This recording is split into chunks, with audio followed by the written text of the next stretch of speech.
aka Razor from the Zombie Apocalypse Survival Camp. Going to talk about feather sticks today. Feather sticks are always a fun thing to play with a knife. They're not a 100% necessary skill, but they are a good one. Some people go their whole life without ever making a feather stick and never have any issues in the woods. I like making them myself. They do make making fires a little bit easier. I like to teach Boy Scouts to do it because it teaches them a little bit of knife skills, makes them a little bit safer using a knife. As you notice, I'm in my backyard. You can't always get out in the woods, which would be ideal, but it's good just to practice any skill that you want to learn in your backyard and then take it out and play with it when you get a chance. First of all, I want to talk a little bit about knives. Some people say you got to have this knife, you got to have that knife. And you know what? As long as it's sharp, it doesn't matter. When you're making a feather stick, you're doing what's called a push cut. The blade is not slicing, it's actually pushing, it's kind of like a chisel going under the wood. Some blades that's easier than others, how thin it is. Like take this mower for example.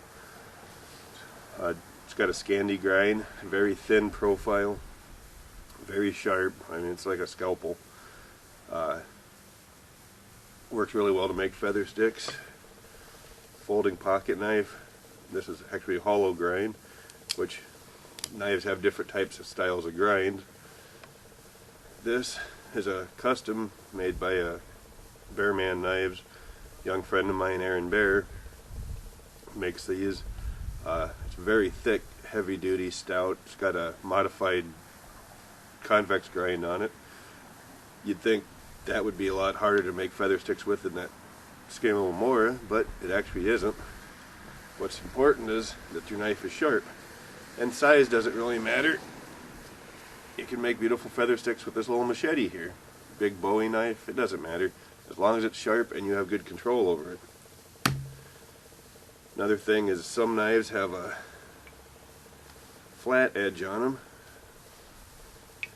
Some knives have a recurve to them. What I found in playing with knives a lot is it doesn't really matter. One thing I have noticed is a recurve is a little bit more forgiving. When you're making a cut, if you tilt your knife up or down a little bit, the recurve compensates for it, so you get the same cut every time. That's the only real difference I've ever found with them. These can be a little bit harder to sharpen on a big flat bench stone, but out in the woods just using a little diamond rod or something, they sharpen just fine.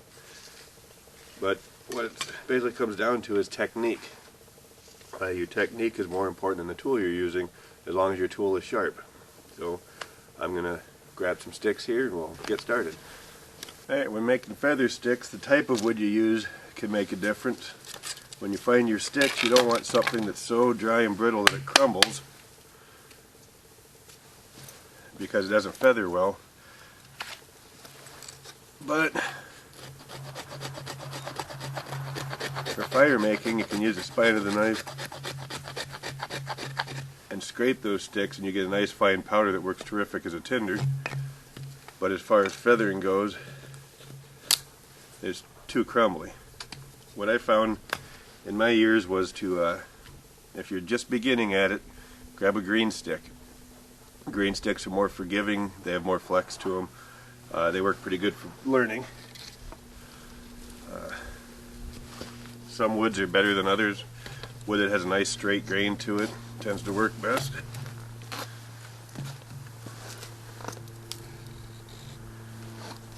But what you want to do is first of all remove the bark.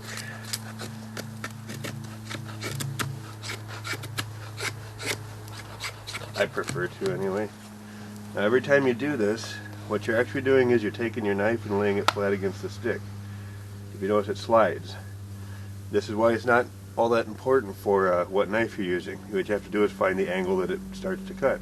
So if you got your blade flat, tilt it out a little bit, it's still sliding, a little bit more until it bites. Once it bites, that's the angle you want to use, because you want to make these cuts as thin as possible, like that. And every time you do that, you're going to leave a flat spot. Then you come back up and keep in the same angle. You want to take the corner off of each of those flat spots. There's a couple different ways to do this too. If you keep the knife perpendicular, it curls straight up on itself. If you put it down at this angle, you notice it curls out. I kind of prefer this way here myself. The curls come this way, and those curls are kind of important because if you're going to be using a ferro rod to start a fire, you want all the surface area you can get. If your curls all curl straight up on each other, you're just going to make little loops that your sparks will fall through. But you just keep working around, taking all those little facets off. Kind of think of it like a diamond. Diamonds have those flat facets, and what you're trying to do is round those off by taking the corners everywhere. Now this is not a really good piece of wood for feather sticking, but it's nice and dry, and I'm getting good curls on it. It'll catch a spark pretty easy. Another technique that I like to use, I've already split this. Take a small stick like this and cut it into sections. And what that does is, instead of starting with the round stick, now you've got 3 corners to work with. So you could feather here, feather here, feather here, make a nice big pile of feathers. That's going to catch the stick on fire pretty easy. And this is pine. Pine is actually a really good one to use. It's got a nice long straight grain to it. It's a soft wood. It's also kind of resinous. It's got some resin in it that's actually very flammable. But I like to start up about 6 or 8 inches. Take that first corner off, and then you can just keep taking those little facets off.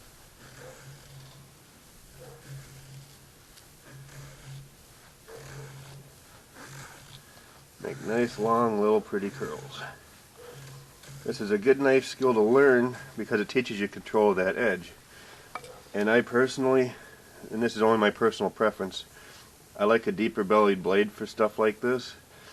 I feel they get more control over the edge than a small skinny one, but that's just a personal preference. Everybody's different. But this is a very, very stout knife. I don't know, it's full 3/16 thick, heavy duty. It has what some people might consider a rather blunt edge. It's probably only about a 25-degree edge. But it comes down to technique when you feather. Now I'm not going to get out each one of these knives and go through this whole process because that would probably be kind of boring. But remember, it's not how good it looks. What you're trying to do is create a lot of surface area, a lot of thin wood that's going to take a spark or even your lighter and light up very easily. So in all reality, the uglier the bunch, the more twisted and messed up and layered it is, the better job you're going to do, or the easier it'll be to catch the sparks. Once you've done that, you've got the fine ones. You can do bigger, thicker ones, which will burn a little bit longer to help catch the rest of your tinder and your kindling and stuff on fire.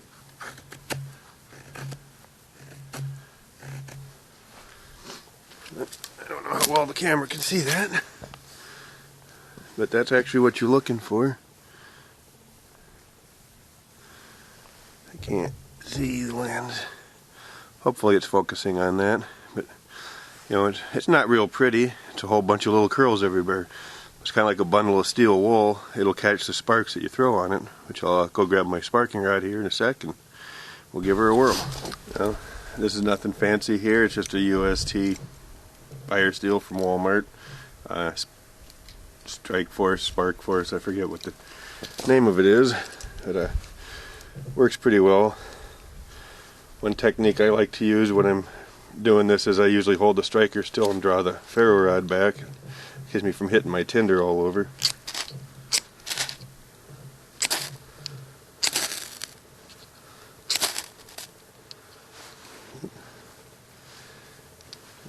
cut those on fire behind it.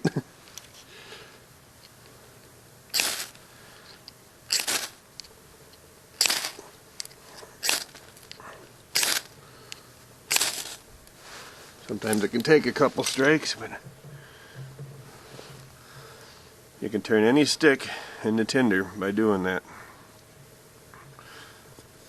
Now, you'd normally have your fire all build up and everything. This would just be basically you made the match to light it. But that's how easy it works. And that's why feather sticking is a good skill to have. And it's something you can always practice in your own backyard. Having trouble putting it out. Well, there you go. That's how razor feather sticks. I know there's dozens of other techniques. Some people even have do it by draw cutting, where they come back this way.